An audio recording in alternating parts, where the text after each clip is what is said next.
Hello friends, welcome back to my YouTube channel. कैसे हो आप लोग? आई होप आप सब लोग अच्छे होंगे। तो लास्ट क्लास में हम लोगों ने देखा था फाइनल अकाउंट में ट्रेडिंग अकाउंट के क्वेश्चन नंबर 1 को हम लोगों ने समझा था और सारे फॉर्मेट्स वगैरह को देखे थे ट्रेडिंग अकाउंट में। आई होप आप लोगों को कोई डाउट नहीं है। फिर भी जितने भी सारे क्वेश्चन हैं उसको हम लोग आज करते हैं। तो चलो शुरू करते हैं आज की क्लास।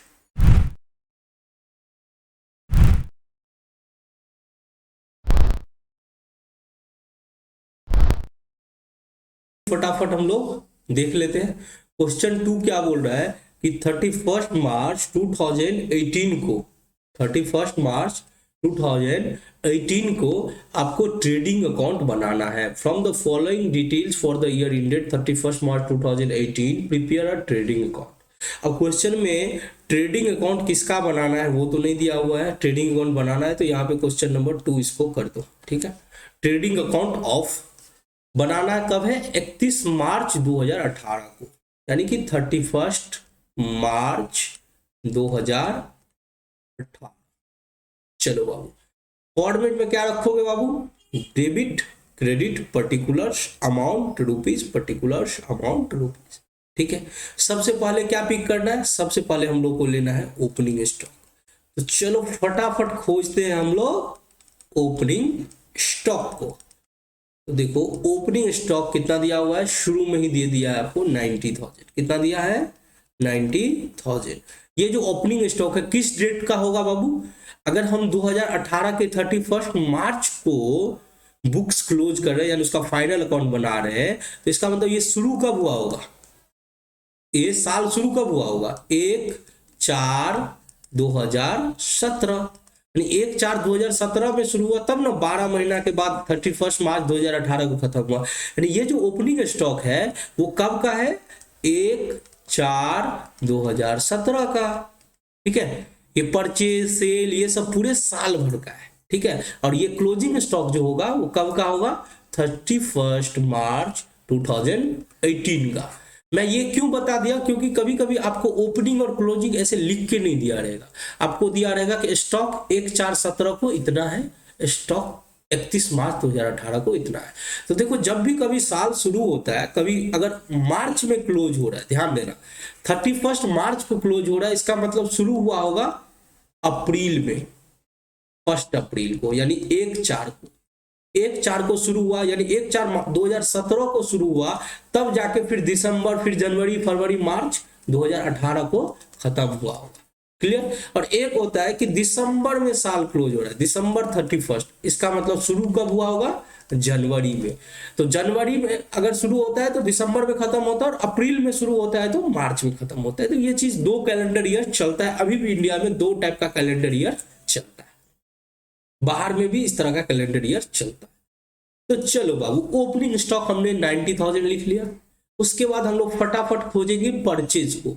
अब देखो परचेज 2,62,000 दिया हुआ है, परचेज रिटर्न 12,000 दिया हुआ है।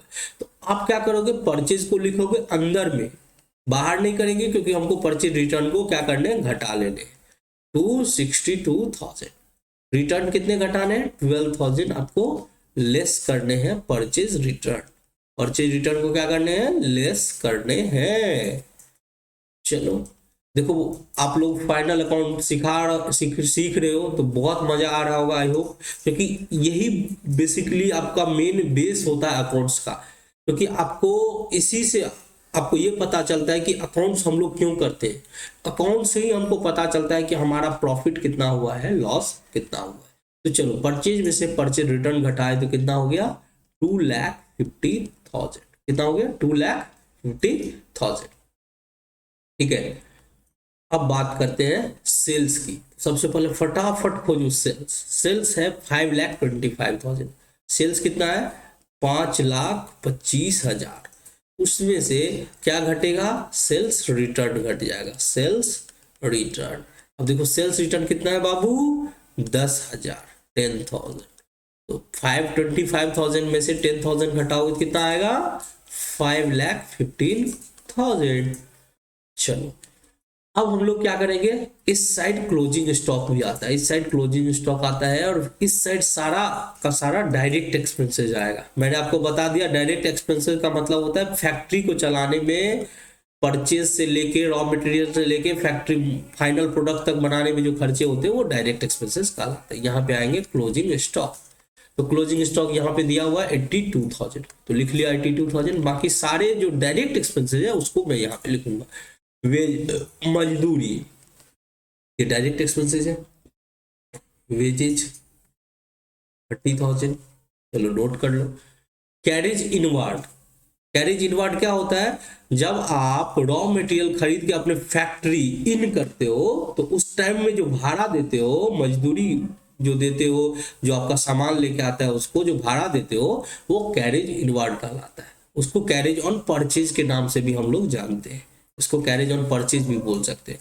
फैक्ट्री रेंट, तो ये भी डायरेक्ट एक्सपेंसेस है। फैक्ट्री रेंट भी, फैक्ट्री में अगर किराया नहीं देंगे तो फैक्ट्री चलेगा कैसे? 24,000। फिर है ड्यूटी क्लियरिंग चार्जेस। देखो बाबू, ये मैंने आपको बताया था कि जब आप ये समुद्र के रास्ते से आप अपना रॉ मटेरियल मंगाते हो तो आपको ड्यूटी क्लियरिंग चार्जेस देने पड़ते हैं पोर्ट पे। ड्यूटी क्लियरिंग चार्जेस कितना हो जाएगा? ये 20,000 हो जाएगा। कितना हो जाएगा? 20,000। फिर इलेक्ट्रिसिटी और वाटर चार्जेस।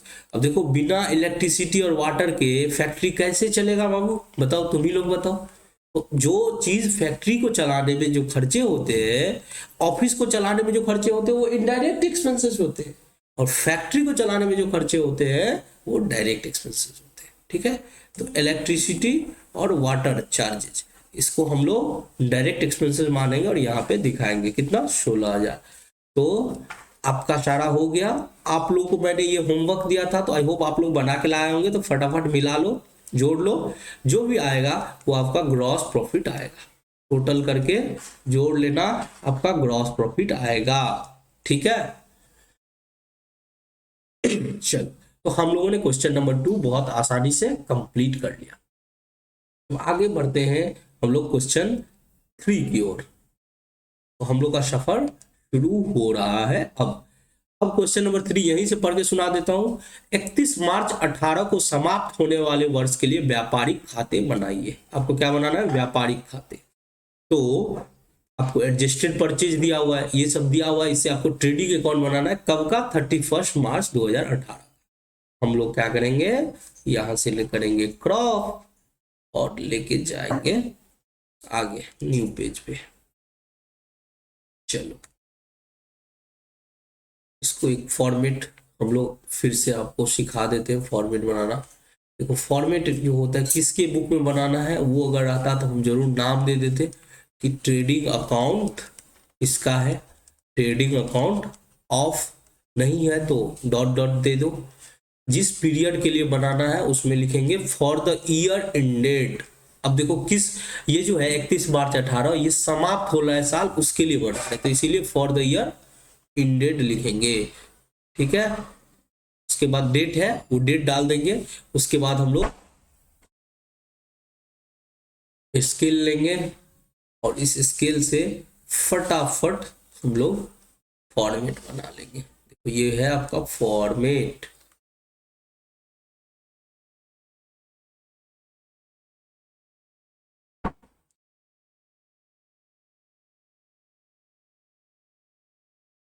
चलो, वेरी गुड।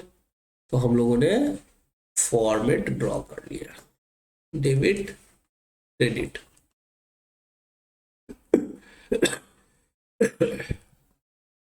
पर्टिकुलर्स,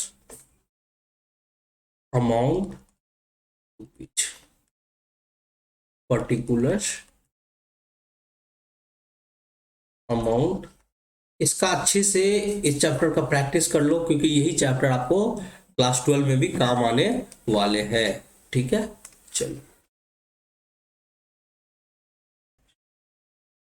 हाँ, चलो। तो आप देख सकते हो ये आपका फॉर्मेट रेडी हो गया।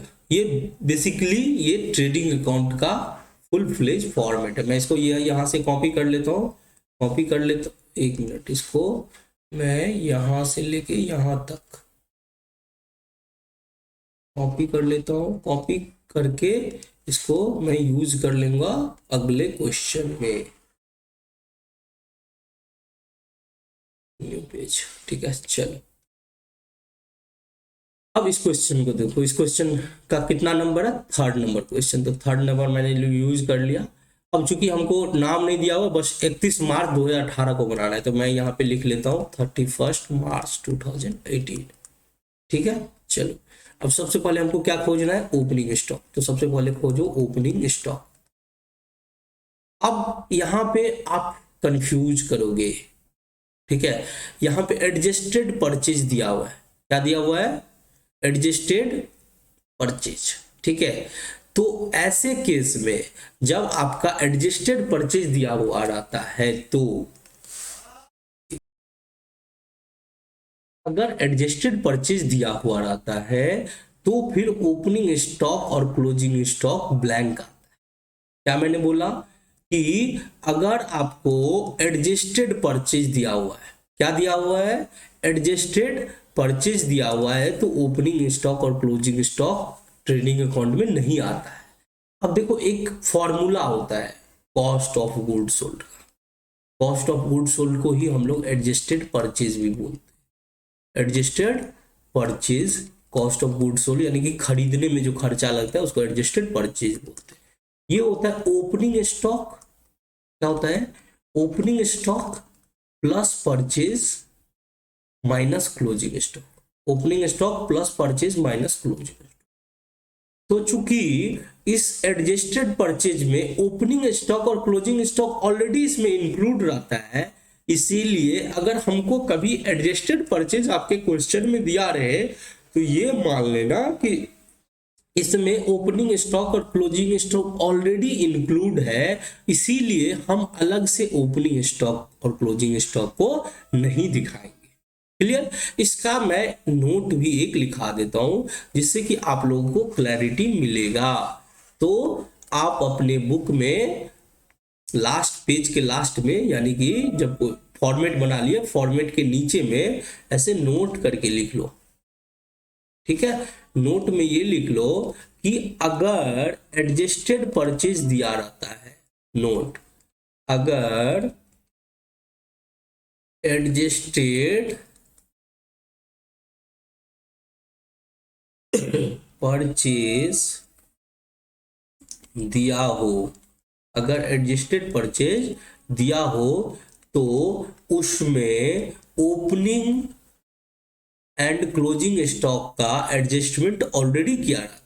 दिया हो तो उसमें opening stock and closing stock का adjustment already, opening stock and closing stock का एडजस्टमेंट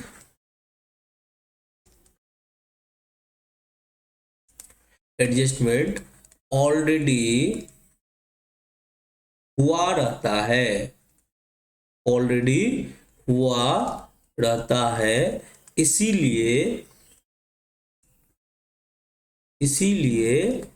ओपनिंग स्टॉक और क्लोजिंग स्टॉक को ट्रेडिंग अकाउंट में नहीं दिखाते हैं। इसलिए ओपनिंग स्टॉक और क्लोजिंग स्टॉक को ट्रेडिंग अकाउंट में नहीं दिखाते हैं अगर एडजस्टेड परचेज दिया हो तो। ओपनिंग स्टॉक और क्लोजिंग स्टॉक को ट्रेडिंग अकाउंट में नहीं दिखाया जाता है, क्लोजिंग स्टॉक को ट्रेडिंग अकाउंट में नहीं दिखाते हैं। क्लियर है बाबू, क्योंकि उसमें ऑलरेडी एडजस्टमेंट किया रहता है, नहीं दिखा, ठीक है। चलो अब एडजस्टेड परचेज का फॉर्मूला भी लिख लेना नीचे में, यहाँ पे जगह नहीं है इसीलिए मैं ऊपर में लिख देता हूँ। एडजस्टेड परचेज बराबर होता है ओपनिंग स्टॉक, एडजस्टेड परचेज बराबर होता है ओपनिंग स्टॉक, वो ऐसे ओपनिंग स्टॉक हो गया plus purchase minus closing stock. तो ऑलरेडी एडजस्टमेंट किया रहता है एडजस्टेड परचेज का, इसीलिए हम लोग नहीं दिखाते। तो ओपनिंग स्टॉक और क्लोजिंग स्टॉक इसमें नहीं दिखाना है, तो क्या दिखाना है, डायरेक्ट एडजस्टेड परचेज को यहाँ पे दिखा देना है। तो हमने ऐसे करके एडजस्टेड परचेज को नोट कर लिया। एडजस्टेड परचेज कितना है, 5,03,000, 5,03,000, ठीक है। उसके बाद देखो फ्रेट एंड कार्टेज है, क्या है, फ्रेट एंड कार्टेज, जो कि डायरेक्ट एक्सपेंसेस होता है। फ्रेट एंड कार्टेज कितना है, 3000 है, तो 3000 लिखा। फिर है सेल्स रिटर्न, तो सेल्स रिटर्न से पहले तो सेल्स दिखाओगे बच्चों, 6,30,000, तो बाई सेल्स दिखा दिया 6,30,000 less sales return. Sales return को क्या करेंगे, लेस कर देंगे। सेल्स रिटर्न कितना है, 10,000 है। सेल्स रिटर्न 10,000 है, तो 10,000 क्या किए, लेस कर दिए, तो कितना हुआ, 6,20,000। क्लोजिंग स्टॉक आपको नहीं दिखाना है, क्लोजिंग स्टॉक, क्योंकि इसको एडजस्टेड परचेज में ऑलरेडी इंक्लूड कर लिया गया है, ठीक है। बाकी सारे जो है वो दिखाओ। वेजेज है, तो वेजेज को दिखा लो। वेजेज डायरेक्ट एक्सपेंसेस होता है। वेजेज कितना हो जाएगा, 4,000। Work expenses 6,000। वर्क एक्सपेंसेस कितना हो गया, 6,000, ठीक है। सेल्स ऑलरेडी दिखा दिए, रेंट दिखाना भी नहीं है, अगर फिगर दिया रहता तो उसे फिगर दिया भी नहीं है, ठीक है। इसको टोटल करो, कितना हो गया, इधर 6,20,000 हो गया, और 6,20,000, और इधर लेस कर दो 6,20,000 में से बाकी जितने भी है, 5,03,000 यानी कि 5,03,000, 5,06,000, 5,10,000, 5,16,000, तो बचा कितना, 1,04,000 आई थिंक। ये आपका क्या कहलाएगा, ग्रॉस प्रॉफिट। Gross profit. चलो, तो I hope third number question में आपको कोई तरह की दिक्कत नहीं आई। चलो, अब हम लोग फोर्थ नंबर क्वेश्चन देखते हैं, ठीक है। फोर्थ नंबर क्वेश्चन, ये भी आपको, इसमें भी आपको ट्रेडिंग अकाउंट बनाने हैं।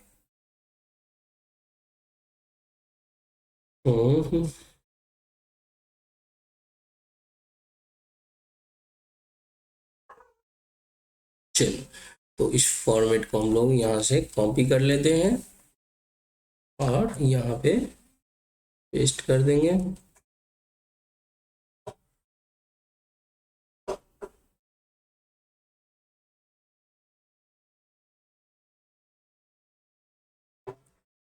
चलो,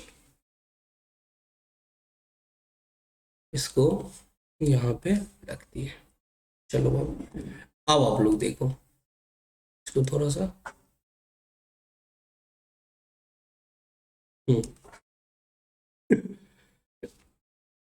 चलो, तो क्वेश्चन क्या बोल रहा है कि चंद्रमोहन के निम्नलिखित विवरणों से 31 मार्च 2018 को समाप्त होने वाले वर्ष के लिए व्यापार खाता, आपको ट्रेडिंग अकाउंट बनाना है किसके बुक में, चंद्रमोहन के बुक में। तो आप यहाँ पे लिख दो trading account of Chandramohan, trading account of Chandramohan, ठीक है।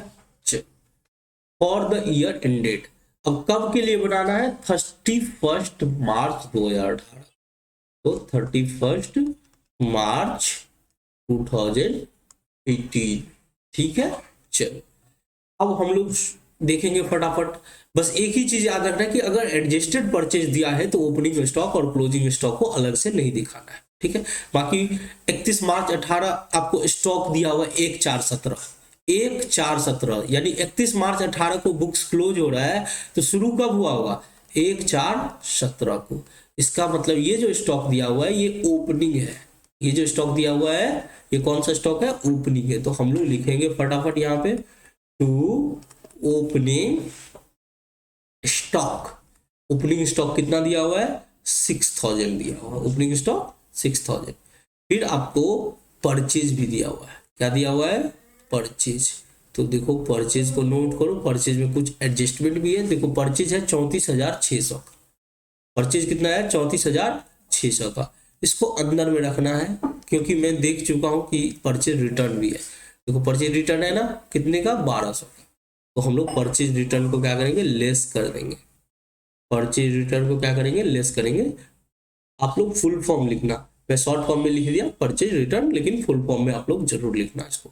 तो 1200 को मैंने लेस कर दिया, यानी 34,600 में से 1200 घटा दिया तो कितना हुआ, 33,400, 33,400। क्लियर।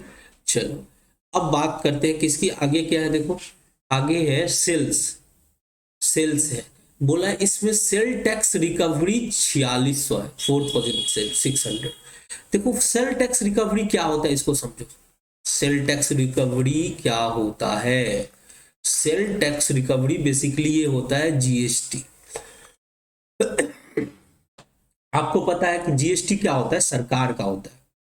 हम सेल्स जब कस्टमर को बेचते हैं तो टैक्स भी वसूलते हैं, टैक्स वसूलते हैं और वो पैसा सरकार को जमा कर देते हैं। तो आपका जो टोटल सेल है वो सेल टैक्स घटा के होता है। ठीक है, तो आप क्या करोगे, यहाँ पे लिखोगे बाय सेल्स। आपका सेल्स कितना है, 79,500, 79,500। लेकिन इसमें सेल टैक्स जो इंक्लूड है वो घटाओगे। क्यों, क्योंकि सेल टैक्स सरकार का होता है, गवर्नमेंट का होता है। ये पैसा जो आपने कस्टमर से कलेक्ट किया इसे गवर्नमेंट के खाते में जमा करना पड़ता है। तो बेसिकली ये अकाउंट्स के टर्म में ये एक लाइबिलिटीज होता है, और सेल्स हमारा क्या होता है, रेवेन्यू होता है, इनकम होता है। तो आपका इनकम बढ़ा हुआ है क्योंकि आपने कस्टमर से गवर्नमेंट का पैसा आपने गवर्नमेंट के बिहाफ में अपने कस्टमर से कलेक्ट किया। वो चूंकि आपका पैसा नहीं है तो आप वापस कर दोगे गवर्नमेंट के अकाउंट में, तो जब तक वो रहता है तब तक वो आपके लायबिलिटीज के रूप में आपके बुक्स में रहता है। तो सेल टैक्स को हम लोग क्या करेंगे, घटा देंगे। तो कितना है मेरे बाबू, 4600 सेल टैक्स है। 79,500 में से 4600 घटेगा तो कितना बचेगा, 900। ये 78 में से 4 गया, 74,900। ठीक है, कैलकुलेशन आप लोग अच्छे से कर लेना। अब बाकी सारे जो आएंगे वो आएंगे वेजेस के रूप में, सॉरी डायरेक्ट एक्सपेंसेस के रूप में। तो मैं एक ही लाइन में यहाँ पे अलग अलग करके भी लिखना चाहो कोई दिक्कत नहीं है, एक ही लाइन में लिखना चाहो आप लिख सकते हो, डायरेक्ट एक्सपेंसेस। ठीक है, अब यहाँ पे एक एक करके लिख लो। आपका वेजेज आ रहा है 21,000 का, वेजेज आ रहा है कितने का, 21,000 का। क्लियर। फिर है आपका सैलरीज ऑफ फैक्ट्री स्टाफ। अब यहां पे देखो ये थोड़ा सा टेक्निकल वर्ड लगा दिया, सैलरीज है, नॉर्मली सैलरी को इनडायरेक्ट एक्सपेंसेस मानते हैं, लेकिन बोला है फैक्ट्री स्टाफ का सैलरी, तो उसको सैलरी नहीं देगा तो फैक्ट्री कैसे चलेगा, और फैक्ट्री नहीं चलेगा तो फाइनल प्रोडक्ट कैसे बनेगा। तो ये सैलरी को हम जरूर डायरेक्ट एक्सपेंसेस का पार्ट मानेंगे। Salary of factory staff, salary of factory staff, इसको मैंने क्या मान के चला हूं, डायरेक्ट एक्सपेंसेस मान के चला, क्योंकि ये फैक्ट्री इस स्टाफ के बिना रन नहीं हो सकता है। चलो अब बात करते हैं पावर एंड फ्यूल। कितना है, 2100। पावर एंड फ्यूल आपको पता है ना, बिना पेट्रोल डीजल का फैक्ट्री कैसे चलेगा। चलो आगे देखो क्या है, सन्ड्री फैक्ट्री ओवरहेड, छोटा मोटा खर्चा 1300। Sundry factory overhead, factory overhead कितने का, 1300 का। चलो अगला क्या है, अगला है आपका कैरेज। कैरेज, अगर कैरेज कुछ नहीं बोला तो मैं क्या मान के चलूंगा कि ये गुड्स जो आप रॉ मटेरियल खरीद के लाते हो उसका खर्चा कितना, 2000। अब चूंकि मेरे पास जगह कम है तो थोड़ा सा इसको ऊपर कर लूंगा। ठीक है, उसके बाद क्या है, कैरेज के बाद क्या है, देखो कैरेज के बाद है एक्सपोर्ट, एक्सपोर्ट इंपोर्ट। अब देखो बेटा यहाँ पे एक्सपोर्ट और इंपोर्ट वर्डिंग है। अब देखो एक्सपोर्ट कब करते हैं, आप अपना जब सामान सेल करते हो, बाहर ले जाते हो, तब एक्सपोर्ट का वर्ड यूज होता है, और जब आप अंदर लाते हो तब इंपोर्ट का यूज होता है।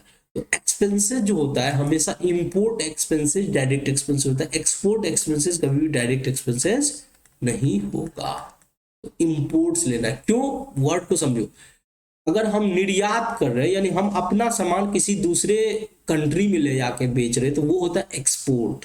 अब देखो ये है इंडिया, ये है इंडिया, ठीक है, और ये है मान के चलो चाइना, ठीक है।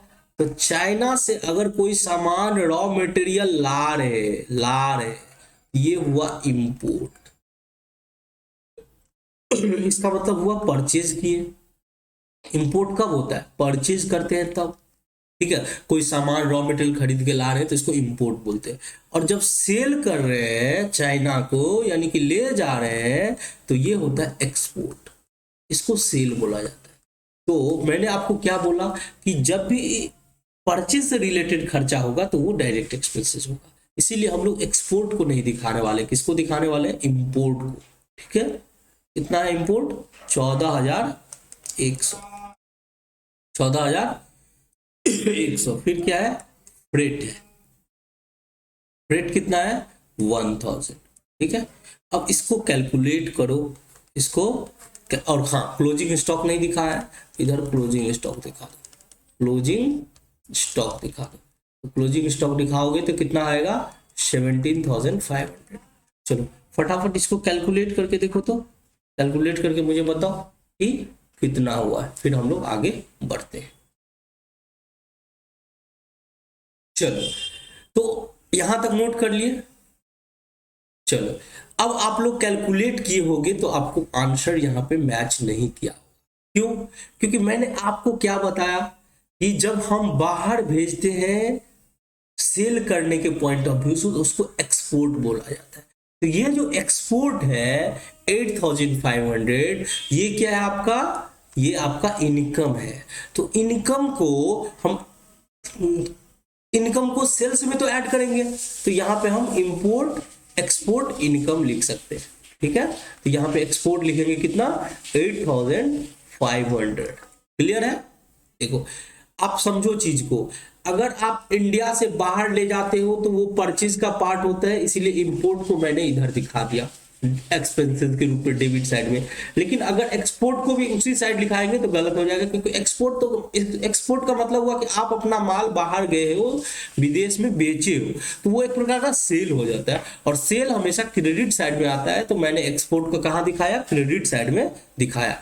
अब आप टोटल कर लेना, टोटल करने के बाद आपका टोटल जो आएगा वो कितना आएगा? 74,900 प्लस 17,500 प्लस 8,500 मिला के आपका हो जाएगा 1,900,000। कितना हो जाएगा? 1,900,000, 1,900,000, ठीक है। और डिफरेंस जो होगा वो आपका ग्रॉस प्रॉफिट कहलाएगा। डिफरेंस क्या कहलाएगा?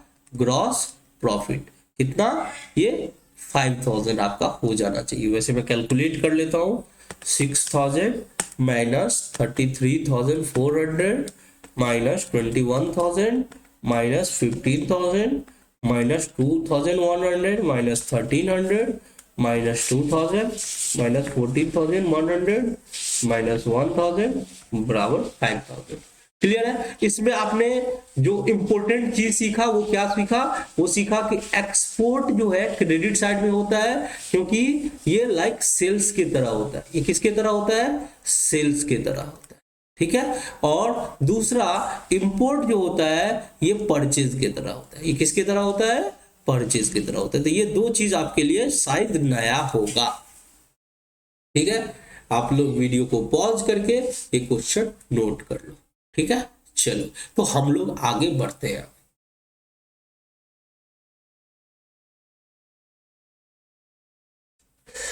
क्वेश्चन नंबर 4 तक मैंने कंप्लीट करा दिया। अब बात करते हैं क्वेश्चन नंबर 5 की, ठीक है। तो क्वेश्चन नंबर 5 क्या बोल रहे हैं आपको? ये आपको बोल रहे हैं कि ग्रॉस प्रॉफिट निकालना है। क्या निकालना है? ग्रॉस प्रॉफिट निकालिए। तो देखो, ग्रॉस प्रॉफिट तो आप ट्रेडिंग अकाउंट से भी निकाल सकते हो, है कि नहीं है? अब जब आप ट्रेडिंग अकाउंट खोलोगे तो आपका वैसे भी ग्रॉस प्रॉफिट निकल जाने वाला है कि नहीं? चलो, तो इसी फॉर्मेट को हम लोग क्या करेंगे? ले लेंगे कॉपी, कॉपी करके और यहाँ पे हम लोग पेस्ट कर देंगे, यहाँ पे कर लो। अब क्या करोगे? नोट दे दो क्वेश्चन नंबर 5। अब क्या बोल रहे हैं? निम्नलिखित सूचना से सकल लाभ निकालिए, यानी ग्रॉस प्रॉफिट निकालिए। तो अगर हम ट्रेडिंग अकाउंट बना लेंगे तो आपका जो डिफरेंस आएगा वैसे भी ग्रॉस प्रॉफिट आ जाएगा, है कि नहीं है? चलो तो ये फटाफट फॉर्मेट देखो। ओपनिंग स्टॉक दिया हुआ है, ओपनिंग स्टॉक कितना दिया हुआ है? 7000 दिया हुआ है, तो लिख लो ओपनिंग स्टॉक 7000। ओपनिंग स्टॉक कितना? 7000। इसमें डेट वगैरह कुछ नहीं लिखा है तो खाली छोड़ दिया मैंने, ठीक है। उसके बाद देखो सेल्स लिखा हुआ है, तो सेल्स इस साइड लिख दो, बाय सेल्स। सेल्स कितना? 80,000। सेल्स कितना? 80,000 लेस करेंगे रिटर्न। सेल्स में जो रिटर्न आएगा वो कितना आएगा? 10,000 आ रहा है। 10,000 घटा के जो बाद बचेगा वो होगा 70,000। अब परचेज कितना दिया हुआ है? 25,000। परचेज कितना दिया हुआ है? 25,000। परचेज लिखो 25,000, ठीक है। क्लोजिंग स्टॉक, यहाँ पे क्लोजिंग स्टॉक नोट कर लो। क्लोजिंग स्टॉक कितना है बाबू? Closing stock 2500। और खर्चे में दो खर्चे दिए हुए, फ्यूल, पावर एंड इलेक्ट्रिसिटी और वेजेस, तो नोट कर लो इसको। Fuel, power and electricity, fuel, power and electricity कितना? 3000, ठीक है। वेजेस कितना? 5000। वेजेस कितना? 5। टोटल करो, आपका ग्रॉस प्रॉफिट इस साइड आएगा, इस साइड ग्रॉस प्रॉफिट आ जाएगा, देखो यही आपका आंसर कहलाएगा। चलिए तो इधर आ रहा है आपका 72,500, इधर भी कर लो 72,500। उसमें से 72,500 में से 7,000 को लेस करो, 25,000 लेस करो, 3,000 लेस करो और 5,000 लेस करो, कितना आएगा? 32,500। 32,500 क्लियर है? देखो कितना आ गया आंसर? 32,500, ठीक है। चलो तो आप लोग नोट कर लो इसको फटाफट, और फिर हम लोग नेक्स्ट क्वेश्चन पे मूव ऑन करते हैं। देखो बहुत आसान है, ट्रेडिंग अकाउंट बनाना कुछ भारी नहीं है, 2-4 बार प्रैक्टिस करोगे आपको समझ में आ जाएगी। चलो तो अगला क्वेश्चन हम लोग देखते हैं, क्वेश्चन नंबर 6। तो देखो क्वेश्चन नंबर 6 क्या है?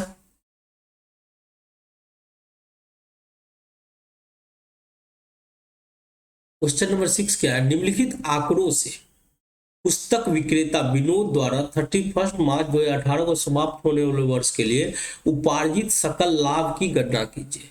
उपार्जित सकल लाभ की गणना कीजिए, ठीक है। तो आपको क्या दिया हुआ है? कैश सेल दिया हुआ है, क्रेडिट सेल दिया हुआ है, सेल्स रिटर्न दिया हुआ है, इससे तो टोटल सेल्स हो जाएगा। और वर्ष के दौरान बेचे गए माल की लागत दिया हुआ है 6 लाख।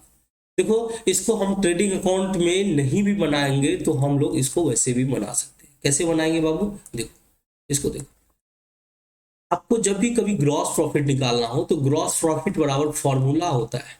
ग्रॉस प्रॉफिट का एक फॉर्मूला होता है, बेचे गए माल की लागत माइनस, मतलब आप अगर टोटल सेल यानी कि कुल बिक्री में से कुल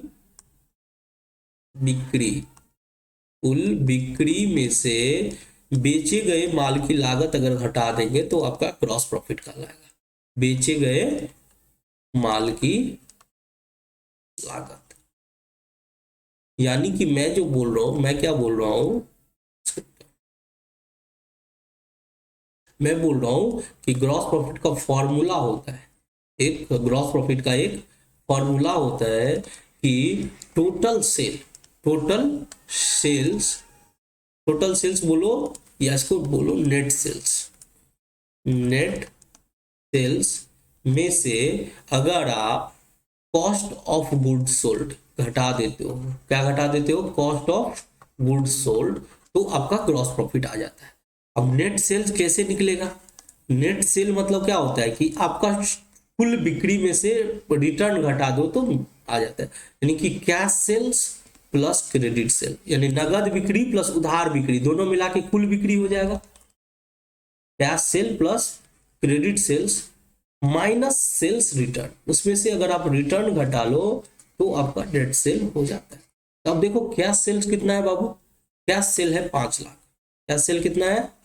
5 लाख, ठीक है। और उधार बिक्री कितना है? क्रेडिट सेल कितना है? 2 लाख। तो दोनों को जोड़ दिए, और रिटर्न कितना है? विक्रय वापसी कितना है? 5,000।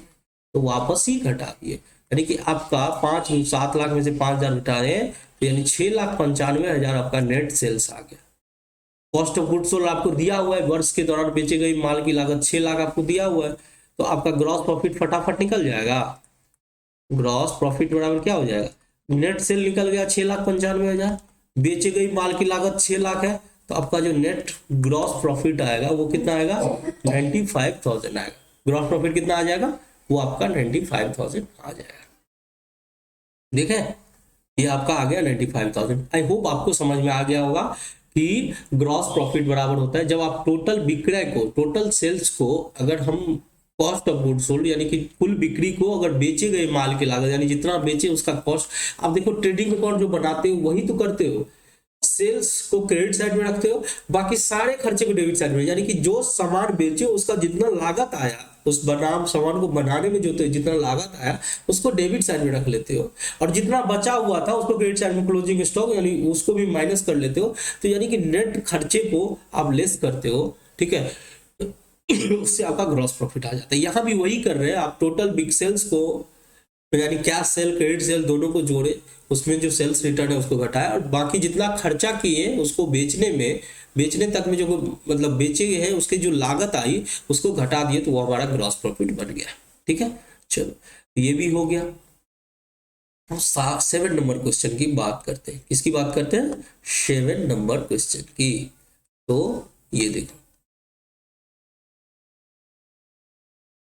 7 नंबर क्वेश्चन क्या है, आपको find the gross profit from the following data. Sales दिया हुआ है, सेल्स रिटर्न दिया हुआ है, ठीक है, और उस पे बोल रहा है कि सकल लाभ का जो मार्जिन है वो 25% है।